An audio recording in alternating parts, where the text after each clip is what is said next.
क्या आपने कभी सोचा है कि भगवान कृष्ण का जन्म केवल एक पौराणिक कथा भर है, या इसके पीछे कोई गहरा रहस्य छुपा है जो आज भी हमारे जीवन को प्रभावित करता है? क्या ये सिर्फ एक कहानी है जो हमें बचपन में सुनाई गई, या फिर इसके भीतर छुपा है कोई ऐसा संदेश जो हमारे अस्तित्व की तह तक जाता है? आज के इस वीडियो में हम कृष्ण जन्म की उस अनकही कहानी को उजागर करेंगे, जो आपको चौंका देगी और साथ ही आध्यात्मिक दृष्टि से भी आपके ज्ञान को समृद्ध करेगी। कृष्ण का जन्म भारतीय पौराणिक कथाओं में सबसे महत्वपूर्ण घटनाओं में से एक माना जाता है। ये कथा न केवल धार्मिक दृष्टिकोण से महत्वपूर्ण है, बल्कि इसके भीतर जीवन के गहरे रहस्य और आध्यात्मिक संदेश छुपे हुए हैं। कहानी की शुरुआत होती है मथुरा से, जहां देवकी और वासुदेव को उनके ही भाई कंस ने कैद कर रखा था।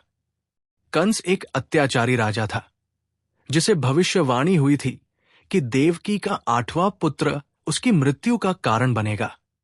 इस भय से कंस ने देवकी की पहली 7 संतानें जन्म लेते ही मार डाली, ताकि वो अपनी सत्ता को सुरक्षित रख सके। लेकिन 8वें पुत्र के जन्म के समय, जो कि कृष्ण थे, प्रकृति ने अपने चमत्कार दिखाए। उस रात कारागार के दरवाजे अपने आप खुल गए, पहरेदार गहरी नींद में डूब गए और वासुदेव को मौका मिला कि वो अपने नवजात पुत्र को लेकर यमुना नदी पार कर सके। उस समय यमुना का जल तेज बह रहा था, लेकिन जैसे ही वासुदेव कृष्ण को लेकर नदी में उतरे, नदी का जल शांत हो गया और रास्ता खुल गया। यहां तक कि नागराज शेषनाग ने अपनी छाया से कृष्ण की रक्षा की, जिससे वे सुरक्षित गोकुल पहुंचे। गोकुल में कृष्ण का पालन पोषण नंद और यशोदा ने किया। यशोदा के प्रेम और ममता के बीच कृष्ण का बचपन बीता, जो अनेक चमत्कारों और खेलों से भरा था। परंतु इस कथा के पीछे छुपा है एक गहरा आध्यात्मिक अर्थ। कारागार, जहां देवकी वासुदेव बंद थे, प्रतीक है हमारे शरीर का, जो सांसारिक बंधनों में कैद है। कृष्ण का जन्म इस कैद से मुक्ति का प्रतीक है, यानी आत्मा का जन्म और जागरण। यमुना नदी का पार होना जीवन की कठिनाइयों और बाधाओं को पार कर आध्यात्मिक उन्नति का सूचक है। कृष्ण के जन्म के समय अंधकार का होना भी एक महत्वपूर्ण प्रतीक है। यह दर्शाता है कि जब जीवन में सबसे गहरा अंधकार होता है, तभी प्रकाश का जन्म होता है। यह प्रकाश है ज्ञान, प्रेम और दिव्यता का। इसी कारण कृष्ण जन्माष्टमी को अंधेरी रात में मनाया जाता है, जो इस आध्यात्मिक सत्य का उत्सव है। अब एक रहस्य की बात करें जो बहुत कम लोग जानते हैं। कुछ पौराणिक ग्रंथों में ये उल्लेख मिलता है कि कृष्ण का जन्म एक साथ 2 स्थानों पर हुआ था, मथुरा में देवकी के यहां और गोकुल में यशोदा के यहां। यशोदा ने भी उसी समय एक पुत्र को जन्म दिया था, जिसे कृष्ण का रूप माना जाता है। यह घटना इस बात को दर्शाती है कि कृष्ण केवल एक शारीरिक जन्म नहीं थे, बल्कि वे एक दिव्य सत्ता है जो एक साथ अनेक रूपों में प्रकट हो सकते हैं।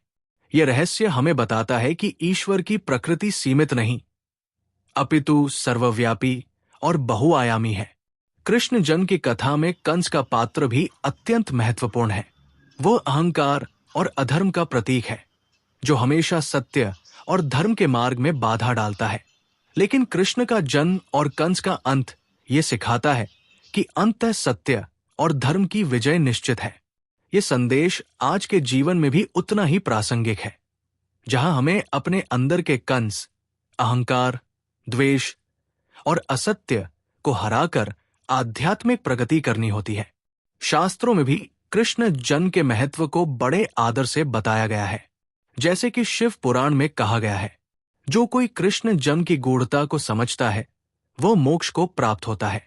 ये श्लोक हमें ये बताता है कि कृष्ण जन्म केवल एक ऐतिहासिक या पौराणिक घटना नहीं, बल्कि आत्मा की मुक्ति का मार्ग है। इस कथा का एक और महत्वपूर्ण पहलू है, कृष्ण का जन्म एक दिव्य योजना का हिस्सा था। वे संसार में अधर्म का नाश करने, धर्म की स्थापना करने और मानवता को प्रेम, करुणा तथा ज्ञान का संदेश देने के लिए आए थे। उनके जन्म के साथ ही एक नया युग, धर्म युग की शुरुआत हुई। यह हमें प्रेरणा देता है कि चाहे परिस्थितियां कितनी भी कठिन क्यों न हो, सत्य और प्रेम की शक्ति हमेशा विजयी होती है। तो क्या कृष्ण जन्म केवल एक कहानी है? नहीं, यह हमारे जीवन के लिए एक अमूल्य संदेश है। यह हमें याद दिलाता है कि हर अंधकार के बाद प्रकाश आता है, हर कठिनाई के बाद मुक्ति संभव है। कृष्ण का जन्म हमें सिखाता है कि जीवन में प्रेम, भक्ति और सत्य का पालन करना ही सच्ची आध्यात्मिकता है। अगर आपको यह वीडियो पसंद आया हो तो कृपया इसे लाइक करें, शेयर करें और हमारे चैनल को सब्सक्राइब करें, ताकि आप ऐसे और भी रोचक और ज्ञानवर्धक मिथोलॉजिकल वीडियो देख सकें। नीचे कमेंट में जरूर बताएं कि कृष्ण जन्म की इस गूढ़ कथा का कौन सा पहलू आपको सबसे ज्यादा प्रभावित या आश्चर्यचकित कर गया। धन्यवाद।